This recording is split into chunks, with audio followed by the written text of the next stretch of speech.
we yeah, yeah. That's for internal purposes because we're not going to, you know, make public what's been going on. I'll just go back here. Whoops. Go back there and just go back step by step. So the point I want to make here is that the arithmetic operators you can adapt them. So once you start, I mean, once you start using let's say a divide sign, and you have minus signs, you're talking about negative numbers, which is fair enough. And at some point you'll have to face the task of why you cannot divide by 0. I mean, this is what we're coming down to when you are able to combine together digits in this way. What I mean, this has won some prizes in the Philippines for its use. It's particularly, they found it was useful for children who were not so good on maths and they wanted to have sort of game environment in which to learn it. And this is a very direct approach to that. So we're using it with drafts. I suppose you could adapt other games as well, which could carry a number. So you're doing two things with the game. You're playing the strategy game and also you're playing a number game. But the number game is a strategy game because it affects the relative importance of the pieces that you play there. So that's that game. Right. So did I want to say anything else before passing on to Rita on these strategy games? Sorry, John, a quick question. So the Logiqboard as it stands, is it more for teachers to get the children to set up games, or can children that are quite sort of computer savvy set themselves up? Do you see what I mean? Is it aimed at teachers, class teachers, or can it be used by children to set up activities between themselves? Well, that's a good, I mean, that's good, but I'll show you how I do it. How do I do it? Oh, all right. So this, can I share this? Is anything, did I share anything? Yeah. What can you see? You in a classroom. All right. Okay. Yeah. So here, what I've got here is where I find it most useful. Was that Busy talking there? Who was that? Yeah.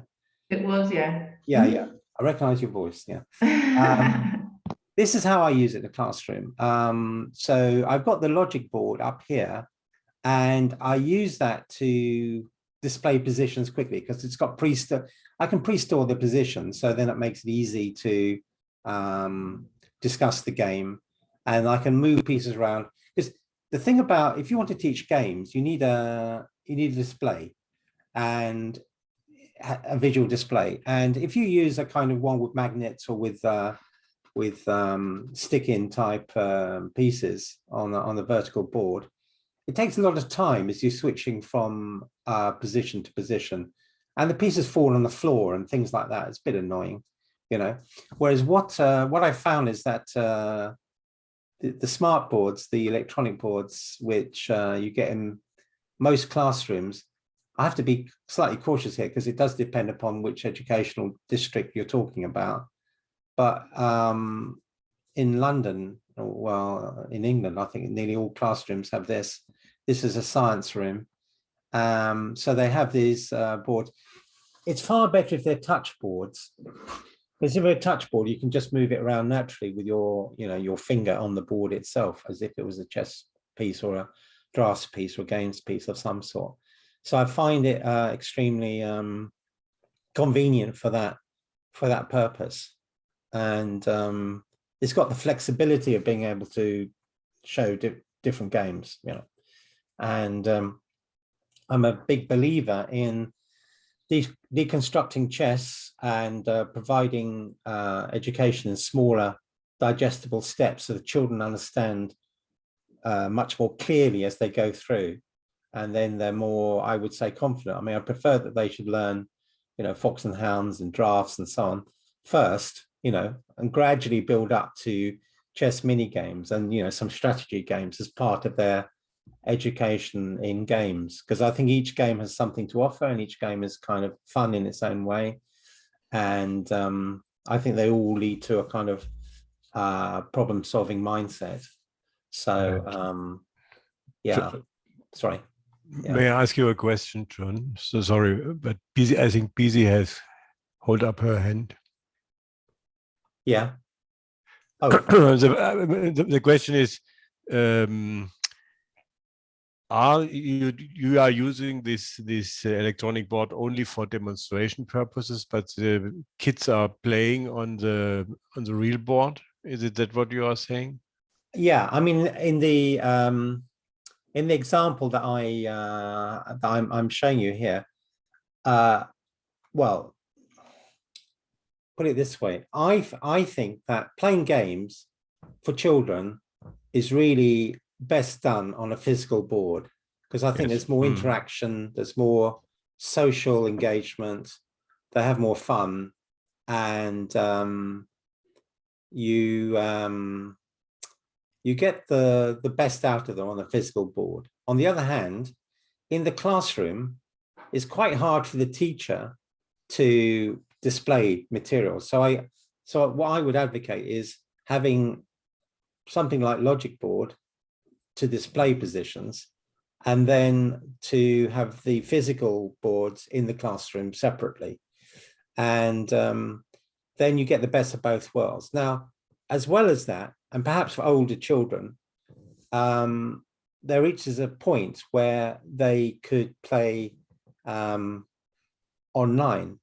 And of course, there are great systems like Chessity from the Netherlands. There's ChessKid from the US. There's a whole, once I start mentioning one, I have to mention them all, but there's a lot of them, and they're great, and they're kind of built-in chess exercises and so forth, and they can be used by individual children in the classroom. But the drawback to that is, first of all, all of the equipment has to be working, and it has to be set up for each of the children. In this particular screen I'm showing you here in that classroom, it's actually on the school's internal website, so that the teachers just click the time or the activity, and immediately comes up. Nobody even has to type in the URL, it just pops up there as a screen. Just under chess, this is the screen that comes up. So I think that the issue is you have to be confident that all the laptops or the iPads or whatever they are available, the Chromebooks for the children. If they're all available, then you could certainly have the children working on the exercises as well. And I think that's a good way of doing it. But I think perhaps even more, but in a way, it's not so critical, because you've got the positions there that you're showing on the board. But where it does become critical is if you are dealing with children online. So you're maybe either setting them homework, or you are giving a remote lesson. So you could be from outside of the school, giving a lesson into the school, or the children could be at home, and the children at home, you are presenting to them, and then you're letting them to examine particular positions. So if I give you another example of that, I'm going to stop the sharing here. So there's a document actually which we now I'll tell you, documents. I think I have it on my Padlet, actually. I'm just going back to the Padlet, double check on this. I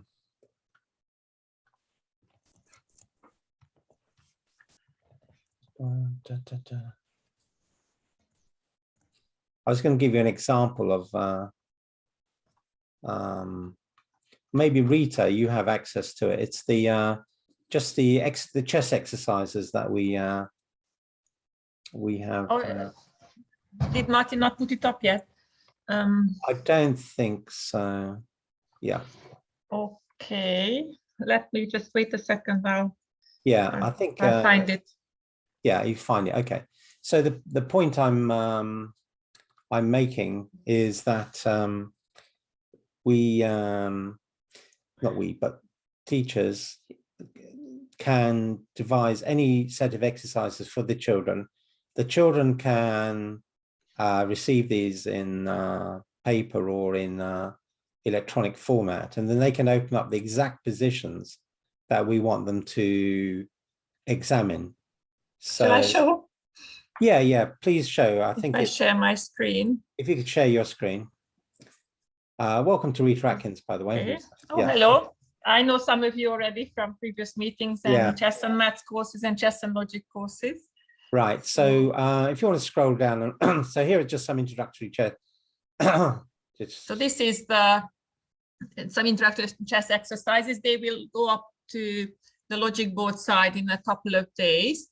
So the Logiqboard can also be used for problem solving, not just for playing that you've done before. So for example, this is a little workbook we created with John.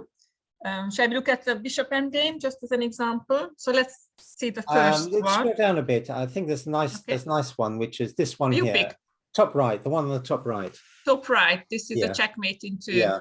Okay, let's look at that. Checkmate So into- if you just click on the board, it opens up the position in Logiqboard, and then you can manipulate it. If you share the link, then other people can work on it at the same time, or you can look at it individually. So we're looking for checkmate in 2. What's anyone has any suggestions? Should I do to be able to checkmate no matter what Black's reply is? You can either say it or put it in the chat.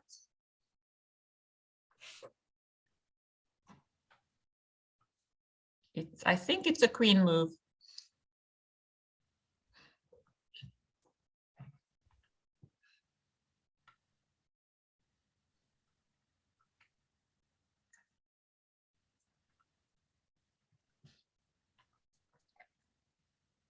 I don't know if any chess Queen players. D4? D4. Mm. Queen d4. Mhm. Okay, and then if I, let's say, play b5, how do you checkmate? F7 is checkmate. F7 checkmate, correct? Yeah, No, it's not. It's this. Yeah, sorry. Yeah, it is checkmate. Yeah. it is checkmate. Yeah. I think F7. I think this is a solution. Well, this is at least one solution. Let's suppose I've forgotten what the solution was. I can go back to the worksheet. And then I just press on solution, which opens the solution in Logiqboard.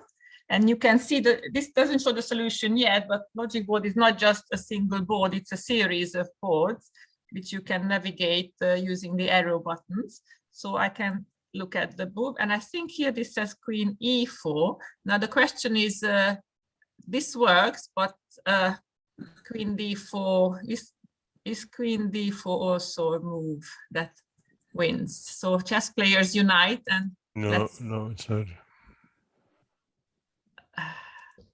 Don't ask this again.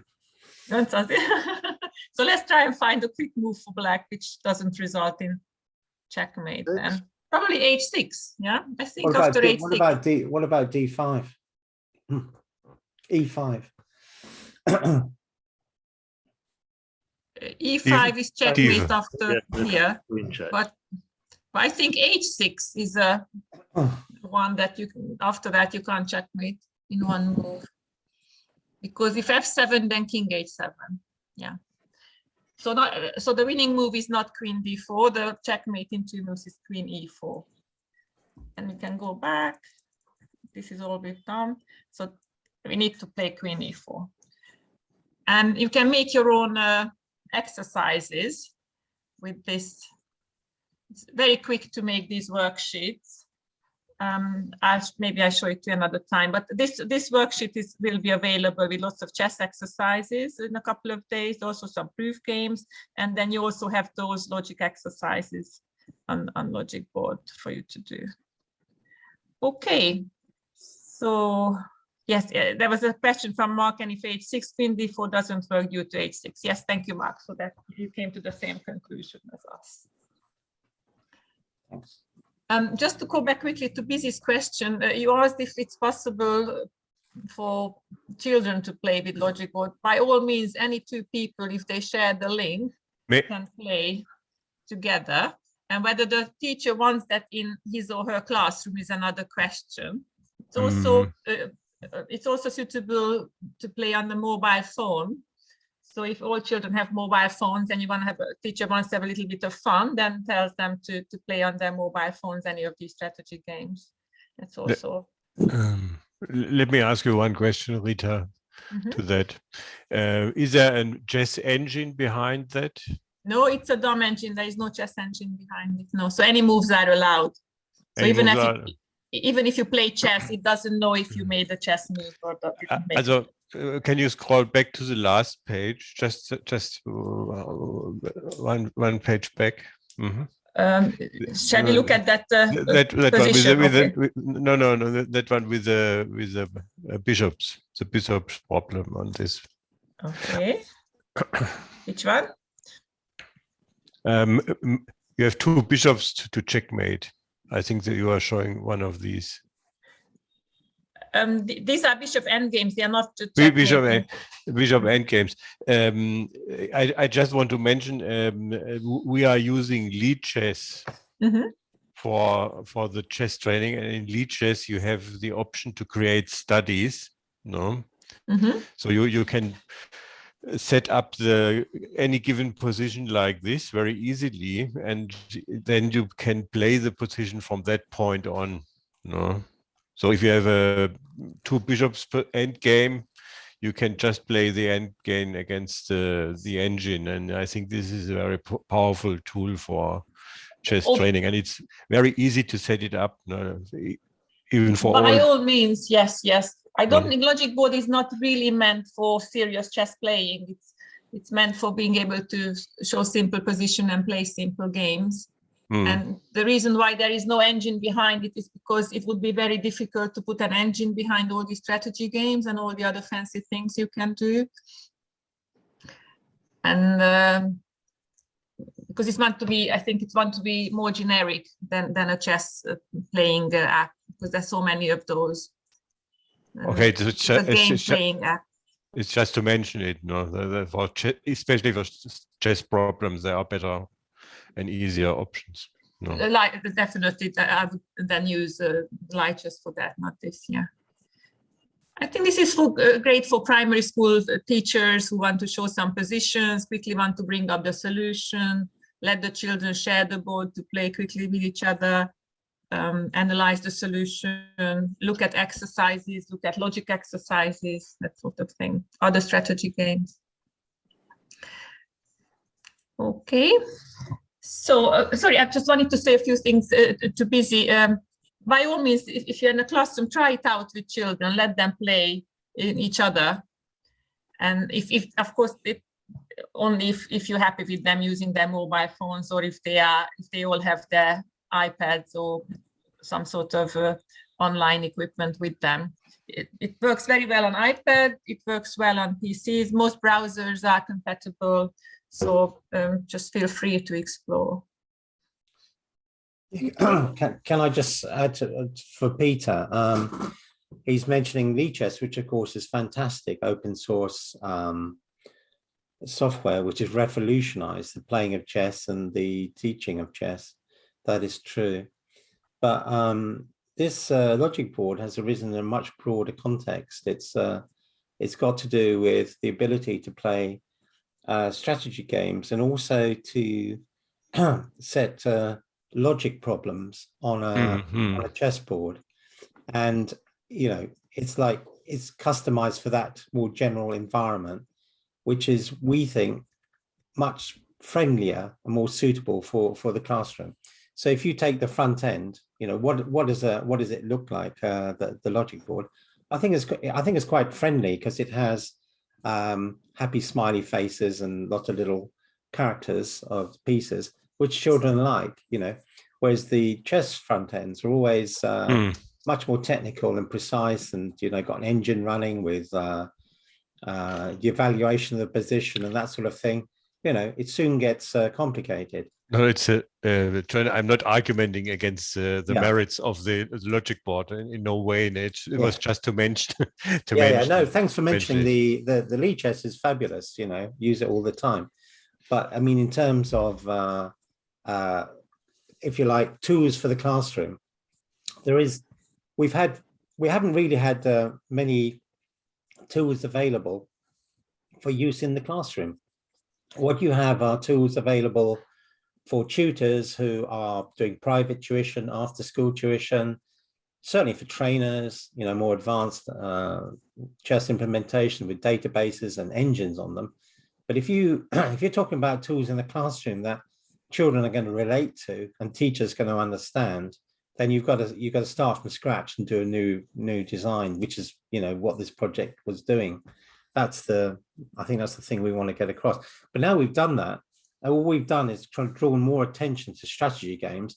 So now we want to let teachers know that it's possible to play these really beautiful games, and children will enjoy them.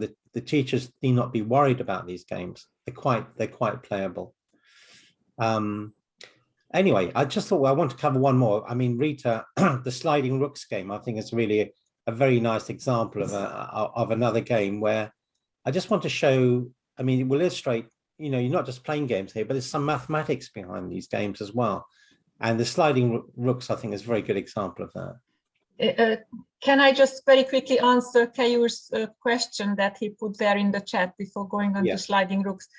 He asked, what software do you use to make those amazing PDF flip books like Logic and Math Smart Method?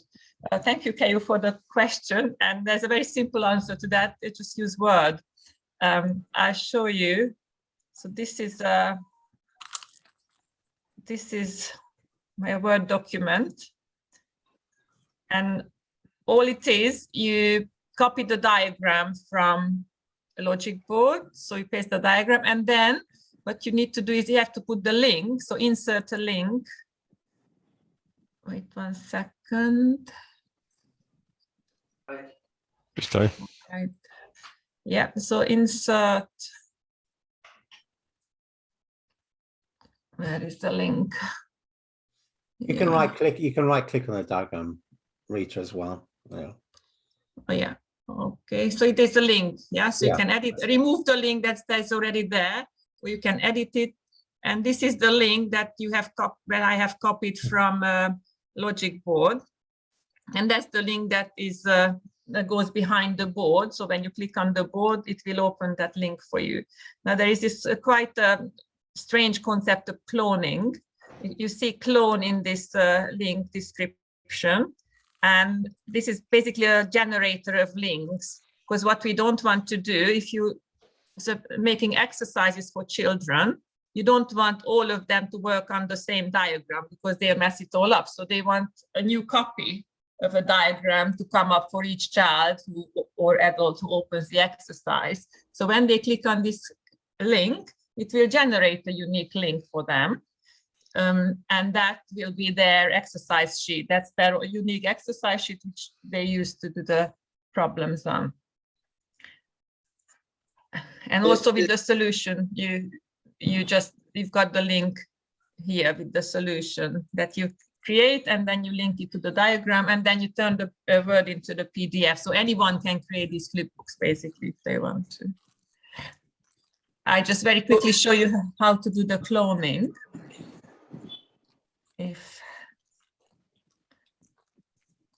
Okay, so we go on to Logiqboard. We're not seeing the screen, Rita, we're seeing you. Yes, I know. So this is the same method you use for making the smart method books and everything. Yeah, I think what you're referring to, Kayo, is and Rita is he's actually referring to the flip book, which is flip book as well as the kind of books that you make, because I like the presentation. Yeah. What you need to talk to is Brigitta, yet another Hungarian.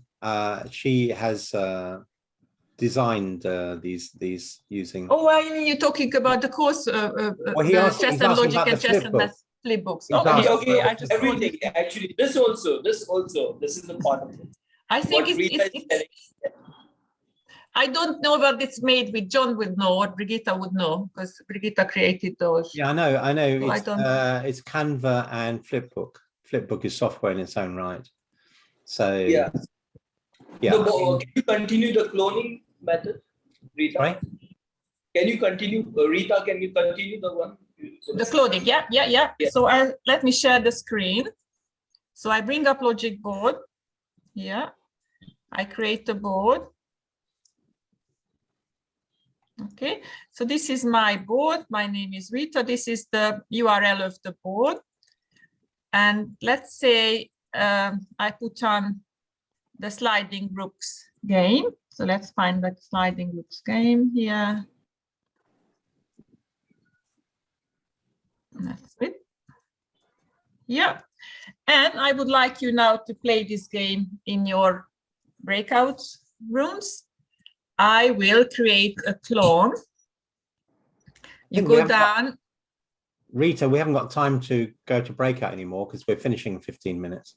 It's okay. I've just showed you how to do it. Oh, yeah, how to do it, yeah. And we don't have to do it. So we generate the link for the clone. And this is the generator link, which has clone in it. You see, it has clone in the name. So I copy that link. I put it in the chat for everyone. Yeah. And if you try it now, if you open that link, you will each of you will see your unique board of the sliding Rooks game. Yeah. And then if you want to play that with somebody, you share that particular link with that person and then go ahead and play. Right. Or you can put this link behind the diagram if you want it in a flip book. And then when the children open that diagram, then they click on the diagram, they will have their own unique copy of it and they can start playing with each other. Does that answer your question? Yes, absolutely. Thank you. I mean, you have to try it a little bit. It's quite an abstract concept, but it does work and it does definitely do the job. I will be sharing you my views and on the Logiqboard sometime next month. Sorry, say that again. I received your email on your feedback for the Logiqboard, so I'll be sharing it next month. Wonderful. Thank you very much. Thank you very, very much. So any of you who want to use Logiqboard, please spread the word and use it with your classes, with your friends, whoever. And we are still at the development stage, so we welcome feedback, any observation you have, what worked for you, what didn't work for you, maybe some functionality you would like to see, some functionality you didn't like, something you didn't understand. Any feedback would be really, really great. And you can give the feedback at the bottom here. There's the feedback at the bottom right corner of the menu option. So that opens up a window. You can say exactly what you want. We really, really appreciate feedback at this stage of the development. Okay, so back to back to the sliding games. Those of you who came to my Chess and Mathematics ChessPlus course has seen this in great depth. This is a abstract strategy game which was developed by John Foley, and he doesn't usually mention that, but it's actually his idea. It's sliding rooks. The rooks slide sideways. The white rooks all start on the A file, and the black rooks on the H file, and they all stay in their own rank. So let me give you a few introductory moves. Maybe white plays the rook from A8 to D8. Black continues putting the rook from H7 to E7. Then I'm playing with good strategy here, by the way. The rook goes from A6 to B6. Black continues with the H5 to G5. So the rooks keep sliding. The white rooks can only go to the right, so eastward. The black rooks can only go to the left, so westward. And there is no taking and there is no jumping. So when the rooks are next to each other, then they stay there. There's no further movement in that rank. So these on the 8th and the 7th rank, that's the final position of the rooks. So the rooks keep sliding until the final positions are reached in every rank, and whoever made the last move will be the winner. So the question is how to play this game. Obviously, you want to win. Does anyone have any idea, or does anyone remember it from their studies? Who's got the winning strategy, and what is that winning strategy? Well, it's worthwhile saying the player who makes the last move wins the game. Yes, I said that, yeah. Yeah.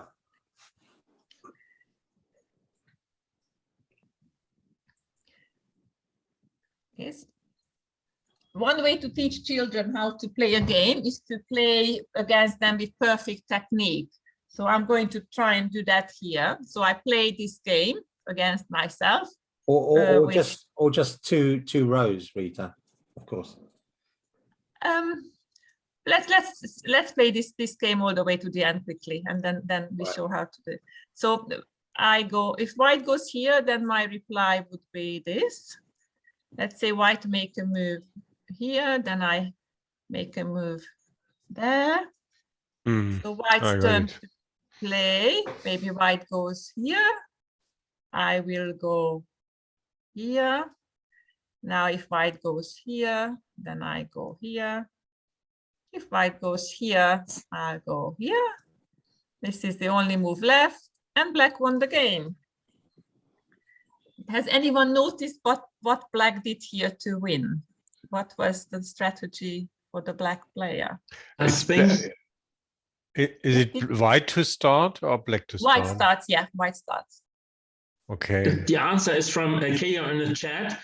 Black has to move the same way as white moves. Yes, it has to move symmetrically, the same way as white moves, but not in the same row, not in the same rank, in another rank. Of course, yes, another rank. That's it, exactly. And to make it easier for you to see, I deliberately did my replies in the rank that was straight below the first one. So if white moved on the 8th rank, then I copied that move in the 7th rank with black, and the 6th and the 5th rank, and so on. So let me show you. Okay, so you can do this. You can tell the children what the strategy is this way by showing them the correct moves, and then they draw their conclusions. There's an even better way, is actually letting them figure out the strategy. You can do that by starting with a simpler example. A great problem-solving strategy in mathematics. First, look at a simpler game. Let's say we just have one row of rooks, one on A8, the other one on H8. White starts. Who wins the game, and what's the winning move? White wins. White wins by? A7. G8. Exactly, the white rook goes all the way to G8. Black has no more moves. White won the game. Okay, so that's what we do when we have one pair of rooks. Now let us have two pairs of rooks. Who wins now? Let's say I make this move with white.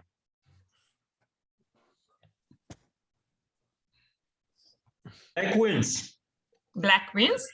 And what's the because it's always the second move. Always the second move. The first move is always white.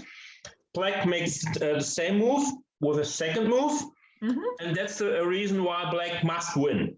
If black make every move like the white move. If black copies every one of white's moves, then black can win. And that's actually quite a famous expression for this. Is called the copycat method in mathematics. Many games are played with the copycat method, and usually the second player wins if there is a winning strategy with this method. Of course, only if you have 2, 4, 6, 8 ranks. If you have only 1, 3, 5, 7 ranks, it's the other way. Indeed. So let's just continue this one with 2, and then we show it with 3, saying when we have 3, you can't do the copycat method and white will win. So here we copied. Notice that we didn't copy it this way. We didn't copy white's move in the same. That's not copying, because now white can easily win by moving the rook to G7. So the correct copying is copying in another rank. So we copy it here. White moved 3 squares to the right, black will move 3 squares to the left.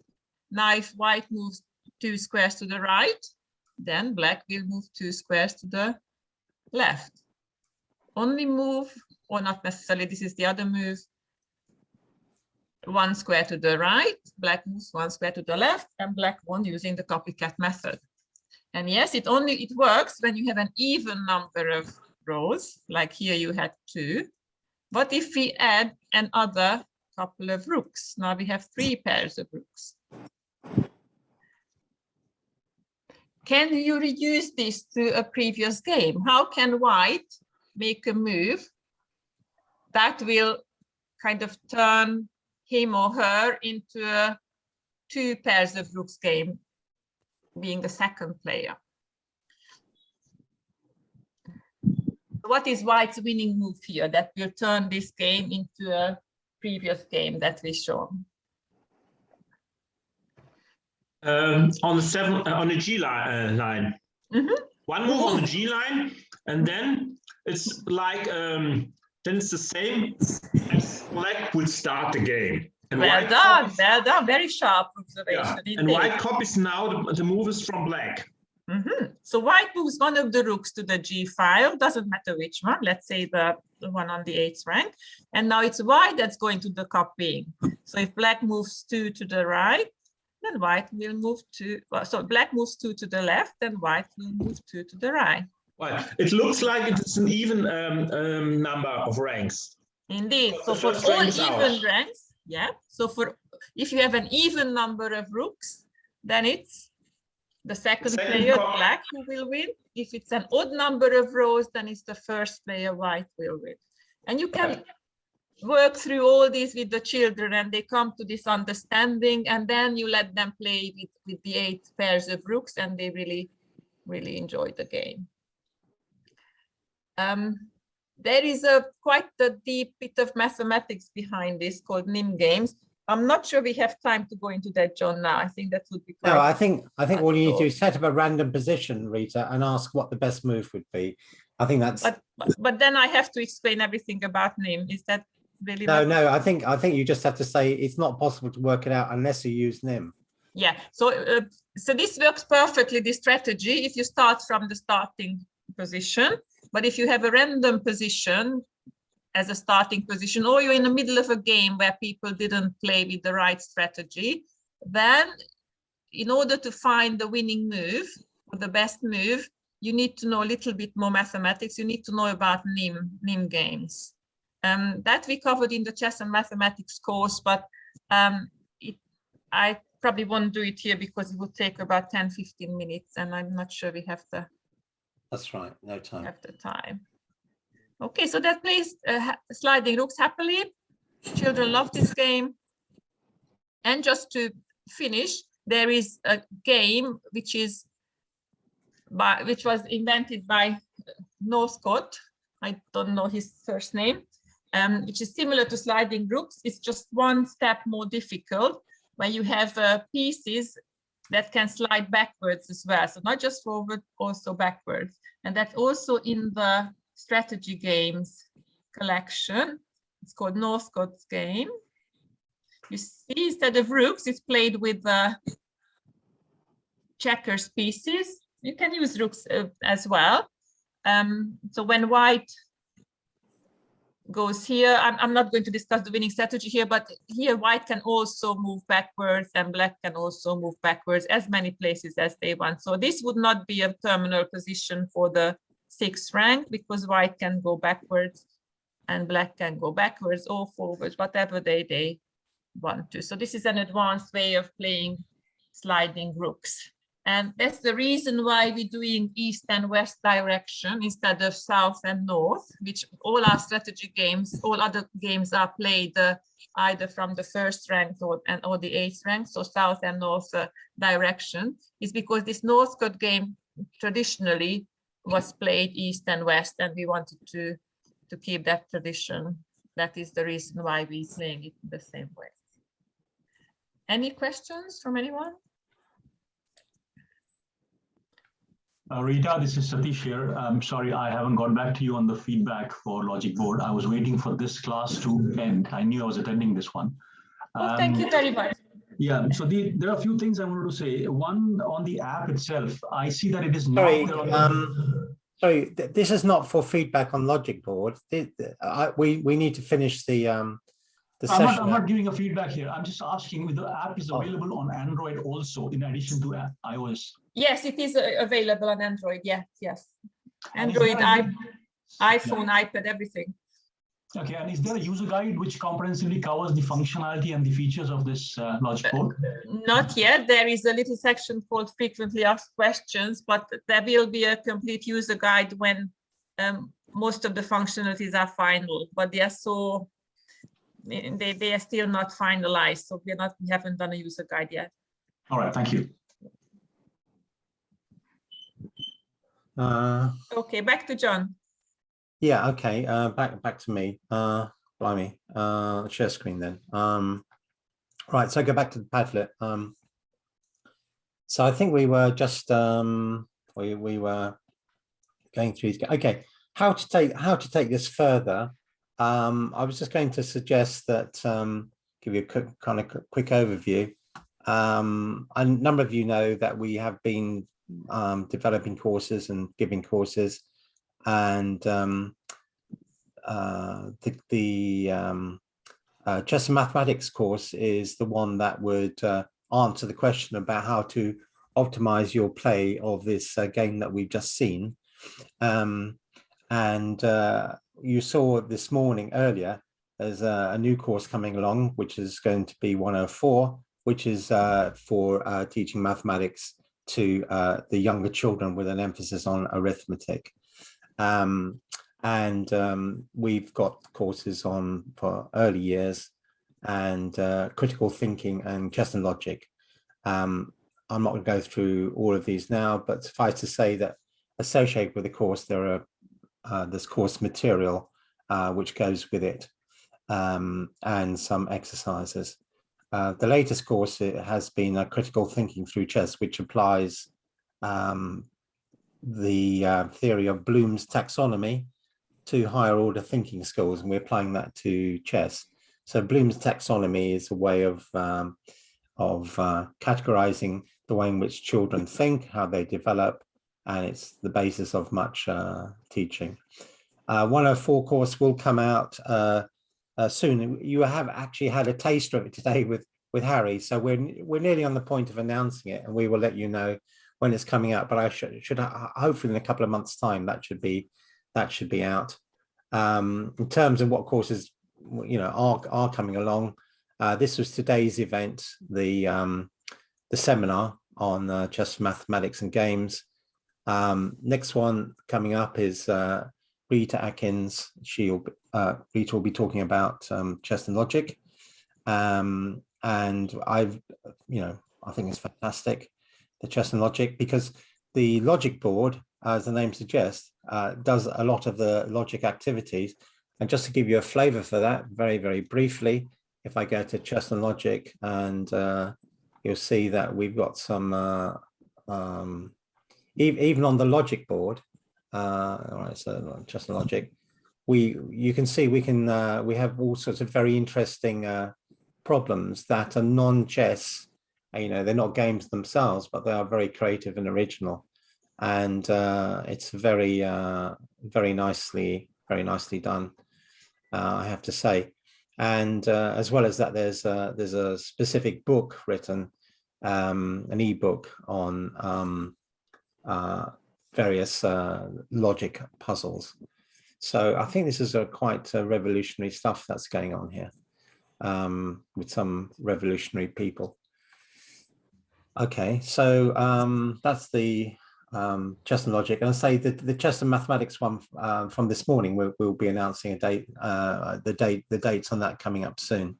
But otherwise, what we want to emphasize is that there's teaching of chess, but use chess in broadening the education. So when you are dealing with head teachers, dealing with schools, talk about the way in which chess can be used to help children with their logic, critical thinking, their mathematics, the playing of chess. I mean, these are all very, very important issues for teachers. And they'd like to know that chess does more than just allow children to play a game, but it extends them educationally as well. So you can follow through in any of those.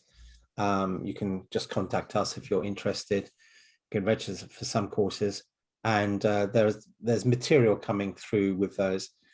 And as far as the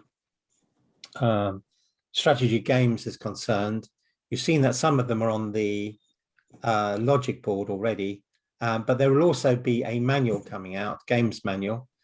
It'll be about 100 pages long, and that describes the 21 strategy games in some detail.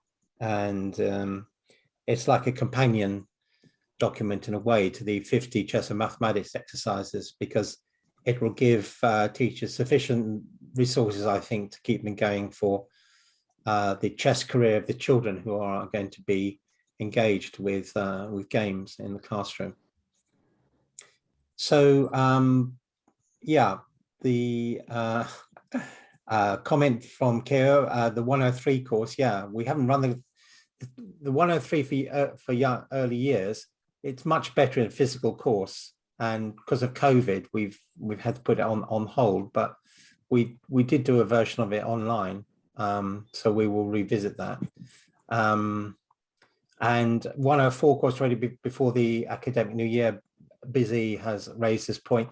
Yes, we definitely need to get this out before the new academic year, so people can see what it's all about, the use of games and in mathematics, particularly, you know, paying attention to arithmetic and so on. So some good. Any other questions before we sign off? When will the calendar for the next year, next half year come out? You mean courses and so forth? Yeah, especially for the 101 course. Well, we have 2 courses already, one in English, one in Spanish. Spanish is not my favorite. Yeah, but I mean, the next English course is 11th to 12th of June. That's going to be online. So Jesper Hall will be leading that course. And you know, we run these courses every 3 or 4 months. Okay. Mm-hmm. So that's fair enough. It's rolling. It's rolling courses, and I think that as the program of courses has expanded, so some people like to go on several of these courses and are able to you know, comment on what they've been on and how to take things further. But we reflect really what the education system requires. So we're looking at ways of satisfying the requirements of teachers in the field of mathematics and critical thinking. We're looking to see how games and chess can be customized in that direction. Okay, right. Well, I'd like to thank Rita very much for showing us the Logiqboard and giving us some insights into studying Rooks and Northcote's game. And I hope you've all got a much better feel for how to play these strategy games. Do play around with them on the Logiqboard. You know, you can use the Logiqboard in the classroom and so forth. And of course, you can use it without the Logiqboard, these games, but the Logiqboard has a convenient set of rules for you. And I think a lot of these games will help to keep the interest of children in games, in board games, because each of them can be mastered to some extent and give them a degree of confidence. And they are, in your overall scale of things, they're a bit easier than chess. So I think maybe they're leading up to chess one day. Some children playing these games will be curious about chess, but we don't want the situation. Ultimately, we don't want the situation to be that teachers are frightened of chess, so they keep away from chess. So therefore the children, they get the opportunity to play some games, whereas some games are always possible in the classroom. You know, all of these games are possible. They're not too difficult to do, quite simple rules. What we like are games with simple rules, but complicated strategy. That's the ideal.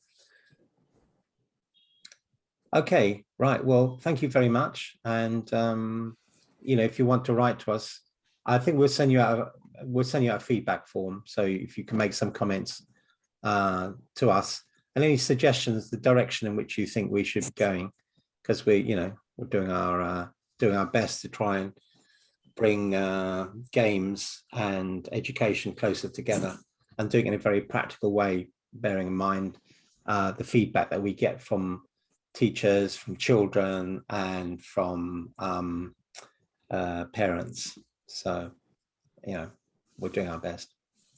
John, one quick question before we leave. Is there any plan for any primary teachers course? There was one I thought being planned, right? Primary teachers course, well, Yeah.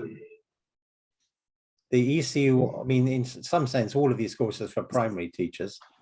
It depends what their interest is in, but I mean, like the ECU 101 is the kind of flagship course. That is primary teachers will often go on that course. Tutors also go on the course. Is that the distinction that you're making? No, sorry. I have attended almost 4 of the courses now. The early years I haven't, and I've been waiting for that. There's one to manage the early years children. I think there's a course, something like that. I don't know whether it was yours or CSC's. Sorry, early years children. Yeah, no, the thing about the early years course is that the developers of that course are called Alfieri Bianco, based in Italy. They've been fortunate to have been awarded an enormous project by Erasmus Plus of £330,000 called CGS, Chess, A Game to Share. And this particular project has meant they're totally full-time working on that. And we are grateful to Erasmus Plus for having funded so many developmental projects in the field of educational chess. I mean, it's fantastic stuff. You know, unfortunately, UK is not part of EU, so therefore we're not part of Erasmus Plus anymore. So we look to the other Europeans to develop stuff. But we hope that there will continue to be Erasmus projects. But of course, you know, these courses can be developed, and this sort of material can be developed without Erasmus. It's just that it's convenient to have some substantial financial backing if you're going to put a bit of time and effort into developing this stuff. And I think it's fair to say that the Logiqboard would not have arisen but for the Erasmus Plus project, albeit it didn't entirely fund it, has to be said, but it was inspired by it, you could say. Okay. Yeah. So, okay. Well, thank you very much, everybody, for coming. We don't have to be any later than this. And enjoy the rest of the Portuguese market. Planning to have something Portuguese language market. Okay, Victor. Funny enough, the strategy games manual is written in 3 languages: English, German, and Portuguese. So sure, but you know, there's not a course in Portuguese. We only have courses in Spanish at the moment.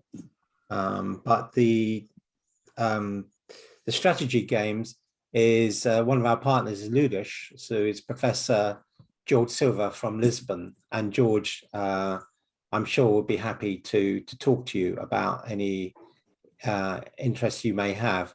And I know that the Ludus group, they do a lot of teacher training in mathematics as well. So I think that would be one of the areas that they would be, you know, happy to discuss with you. Yeah, the Portuguese language market. I think I've used up all of the chat questions now. Thanks. Okay, Victor. Yeah, good stuff. Okay. Okay, thank Thank you you, much, John. much everybody. Bye, everyone. Bye. Bye.